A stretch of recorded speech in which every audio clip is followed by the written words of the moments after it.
for this presentation. Now we give to the last speaker, Dr. د.هشام Abbad, and he will speak about the emergence of the Hijri calendar from the ancient Arabian calendar. So, okay, so first I would like to start by thanking everybody, and mostly like the Athir Journal, which allowed me this opportunity to speak before these great scientists. I always had a dream, because I'm a physicist, not a historian like you guys. So this was a real like treat for me. Okay, the title of my talk is similar to your talk, almost. I spoke about Nasi, but I believe the Sunnah or the Hadith still has some truth in it. So I will be using that as a historical document, but not as a religious document.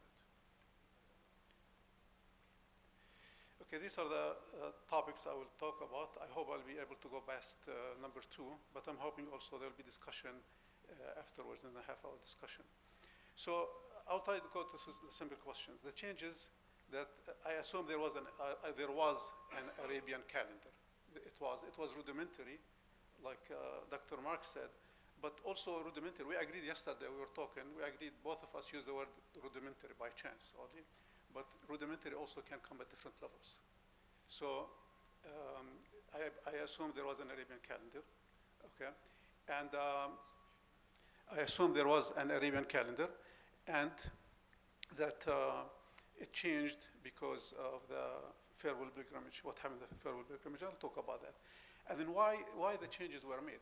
Because in my theory that the Arabian calendar, while rudimentary, it was useful, especially a lot of economic activity dependent on it, which al-aswaq, the markets which used to precede the Hajj and and then how these changes were enforced in the Arabian calendar to make it into the Hijri calendar. I'll talk about that. And then the alignment of the Arabian calendar. This was my project, really, the alignment of the Arabian calendar within the solar year, but I don't think I'll be able to cover it because it's a little bit too long. Okay, here is on the left, I have the Arabian calendar, months, names, and on the right, I have the Hijri calendar names. So what happened, the changes that happened. First of all, Safar al-Awwal, Safar the first, okay, its name was changed to Muharram and it became inviolable, Shahr Haram. And then Safar 2 just became Safar. So I was glad when you showed in the poetry, it spoke about as-safaran, al-asfar, I think it said, your poetry. So it was more than one. So maybe that's like a proof to that. Okay, then Ramadan became the fasting month of the Hijri calendar. Now we look at this box here, which has the red thick lines. On the left, I have Shawwal, Dhul-Qa'dah, Dhul-Hijjah.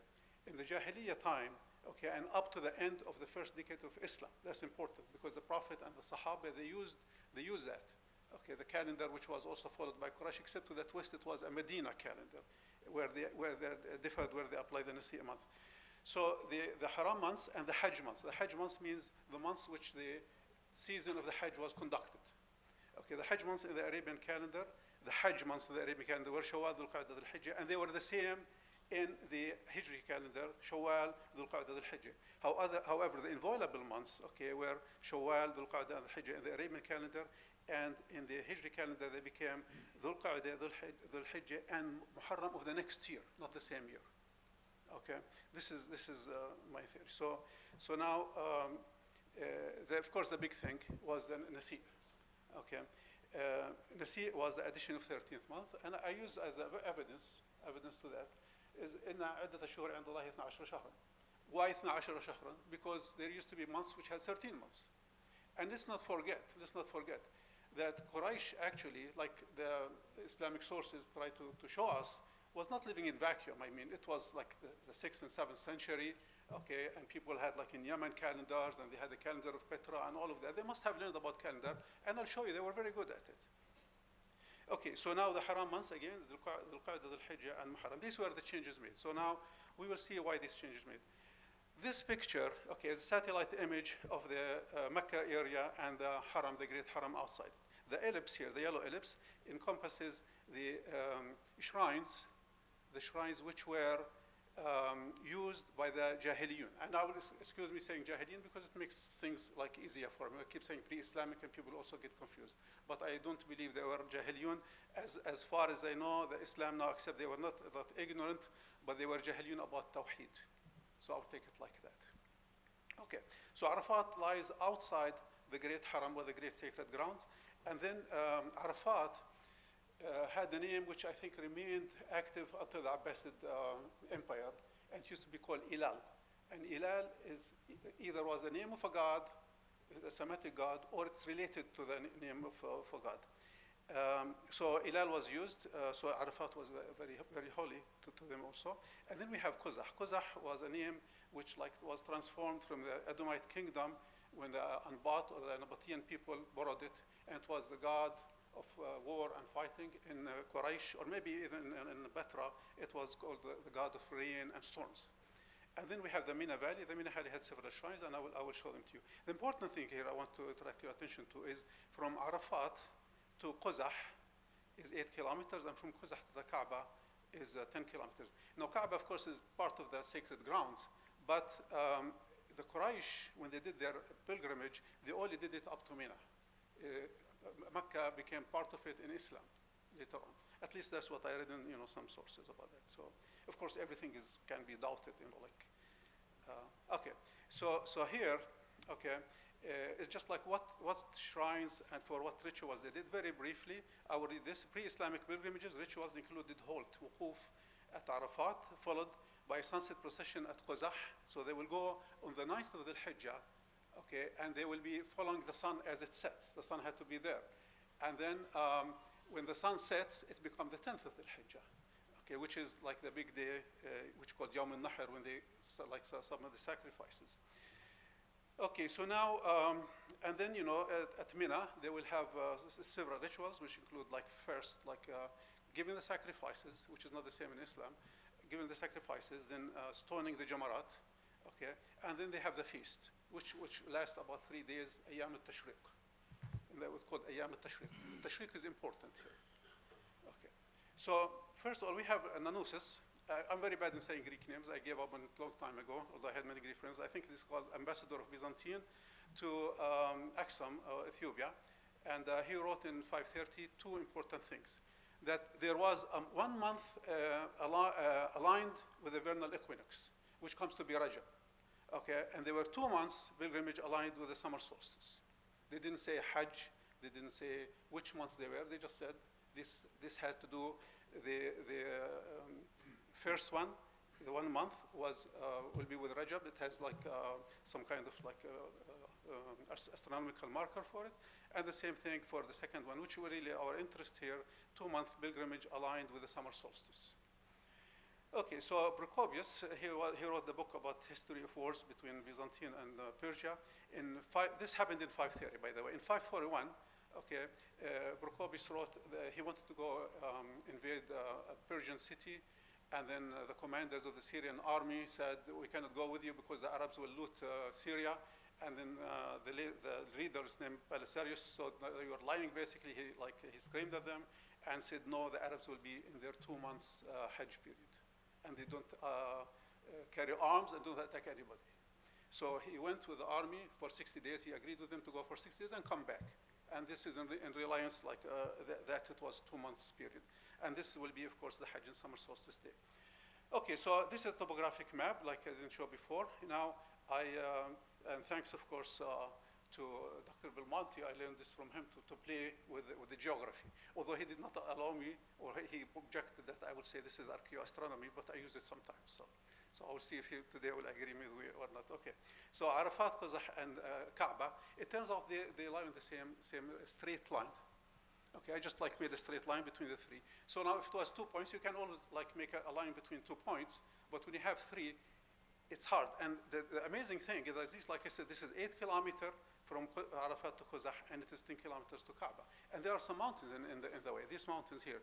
And remember, the horizon for a standing man, is about 5 kilometers only. Okay, then you don't see behind it, okay?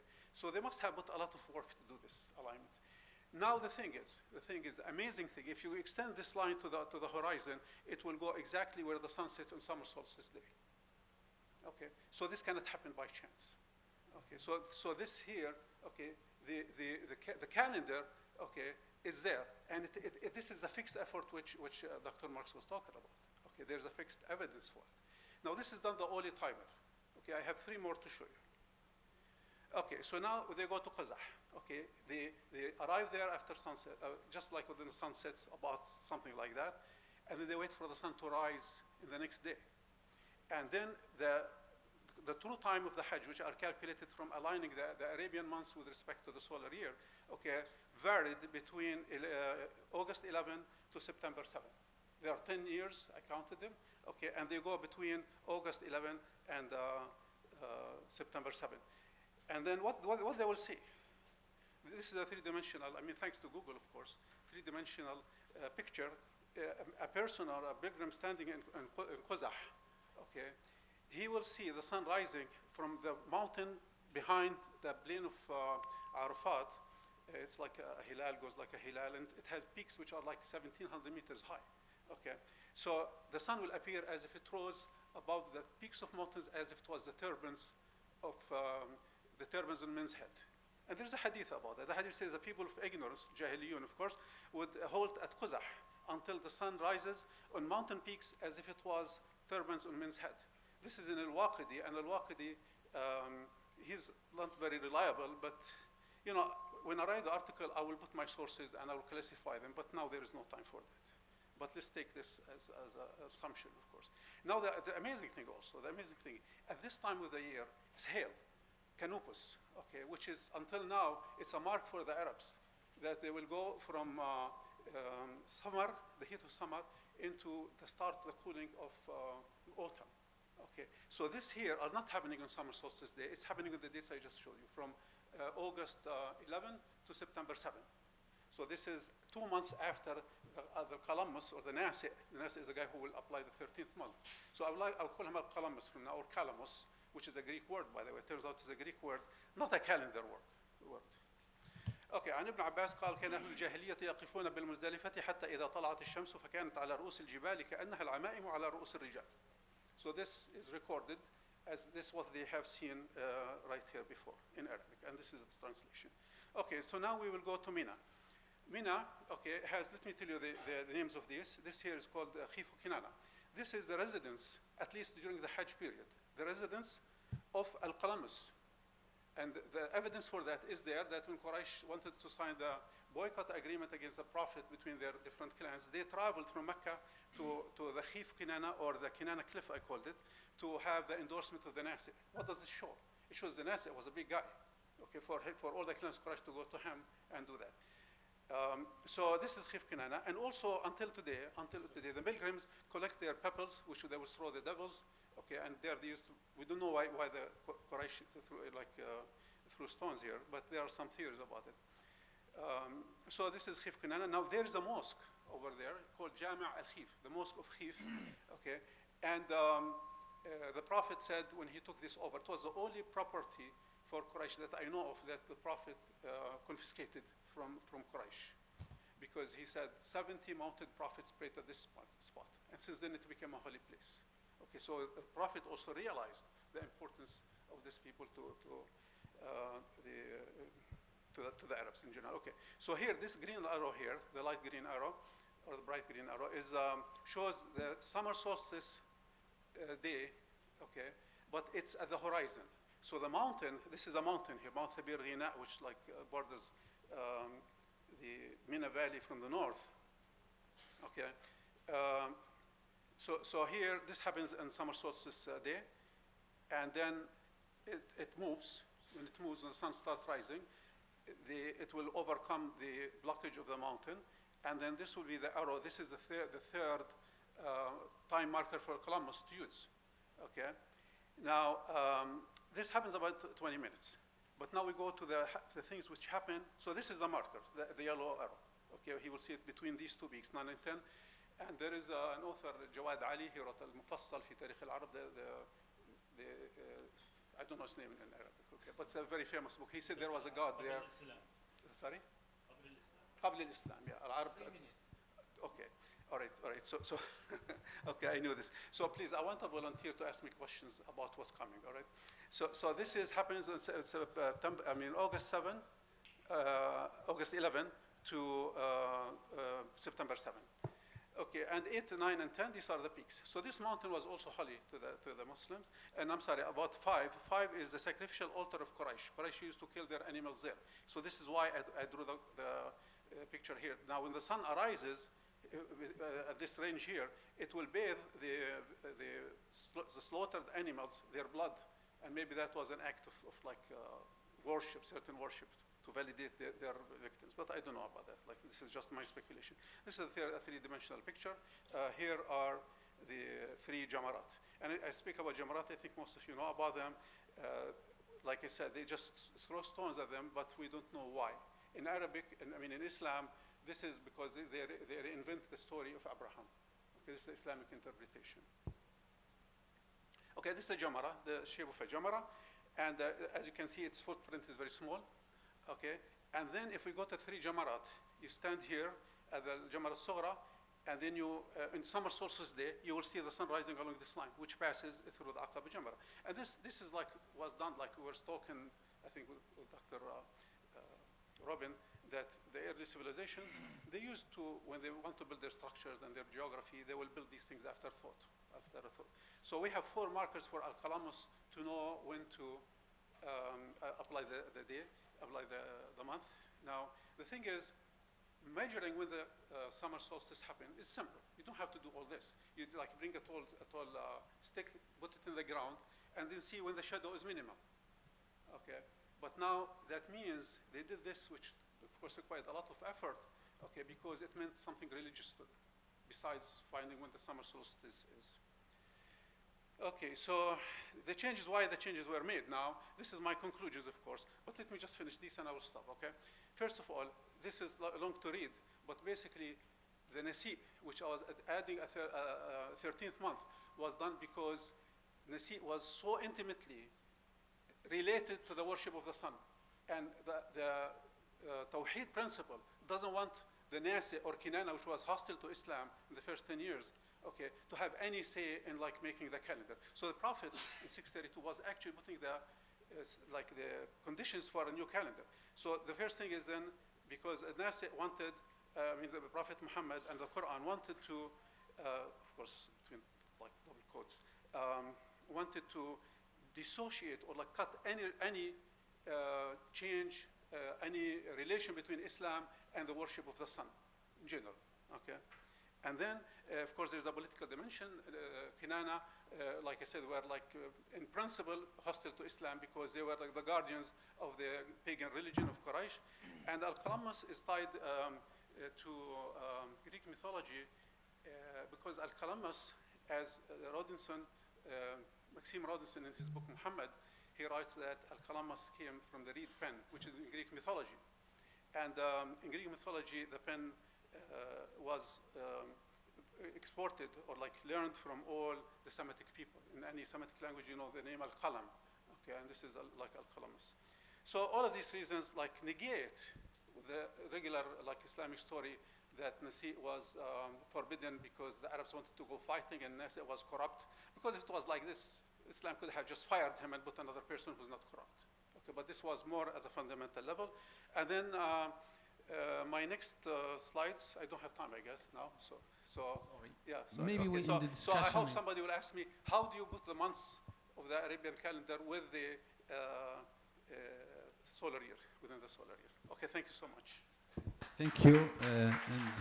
And sorry for being so inflexible because we don't have enough time for discussion and there is another session after us. So now we open the discussion. If you have some question for the 3 speakers. Yes, we have 2. Yes. We will collect the questions. I have a question to the 3 of you, because you have shown 3 different hypotheses about how to compare the pre-Islamic calendar to the seasons. And I would like to know if you can make an agreement or there is any more reasonable solution. Well, you didn't stress your one, but I guess it's different from that.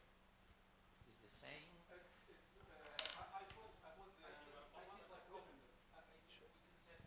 Here we.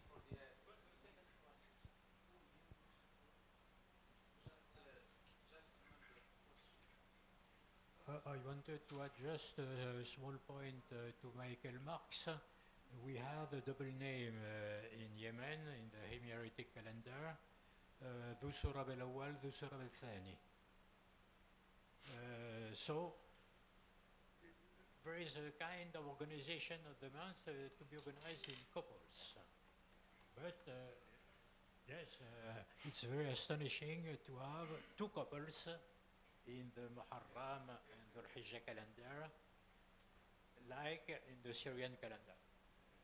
I have no explanation for that. Any other question? Okay, we have two questions. So give to yes, the last one. Thank you so much. I hope I understood correctly what the colleagues who spoke about the Nasi said. Did this mean that Muslims, after abolishing Nasi, had a solar year? I mean, did it result to what we have today of this rotating?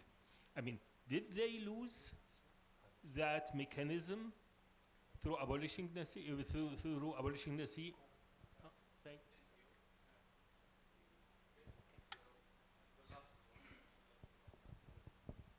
بالعربي ولا بالانجلش؟ اوكي، سؤالي موجه الى الدكتور تام. ذكرت في قائمه ما اسميته بالشهور الحميريه شهر يدعى شهر الآل. هل هذا موجود اليوم في الشهور الزراعيه اليمنيه عند المزارعين، ام انه من المصادر الشعريه، ام تقصد به شيء من النقوش؟ لانه في النقوش لدينا شهر الألائلة، فاذا تحولت الى العربيه ستصبح شهر الاله وليس الآل، فاريد ان اتاكد من هذه النقطه. شكرا.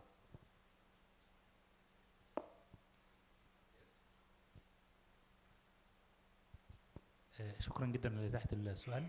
دكتور هشام، ذكرت أثناء الحديث حول مصطلح أو لفظة السفران، السفر الأول السفر الثاني، هل من وثائق تدل على هذا؟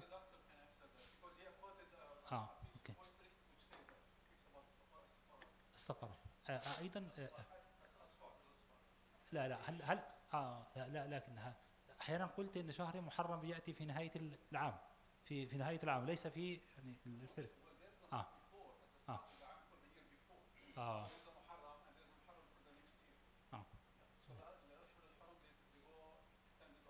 هل يوجد نص يدل على ذلك؟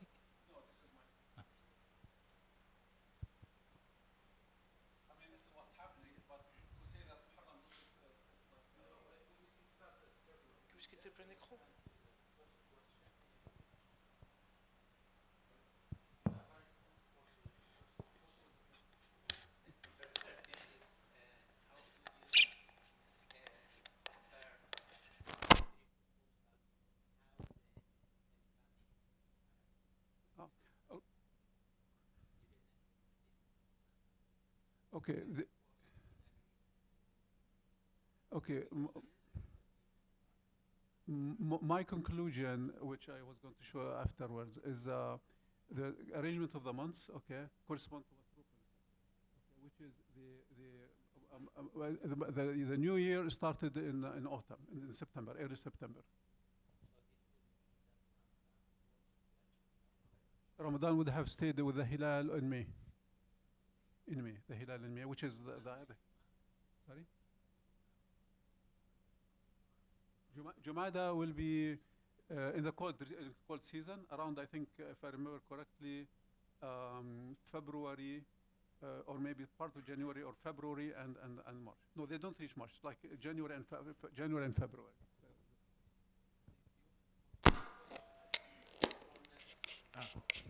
Yes. Thank you for this remark. I did not know that there is such an attestation of a double month. Yeah, Nasi. Yeah, Nasi after 632 was not practiced anymore. Everything we believe about Nasi is highly hypothetical. Yeah?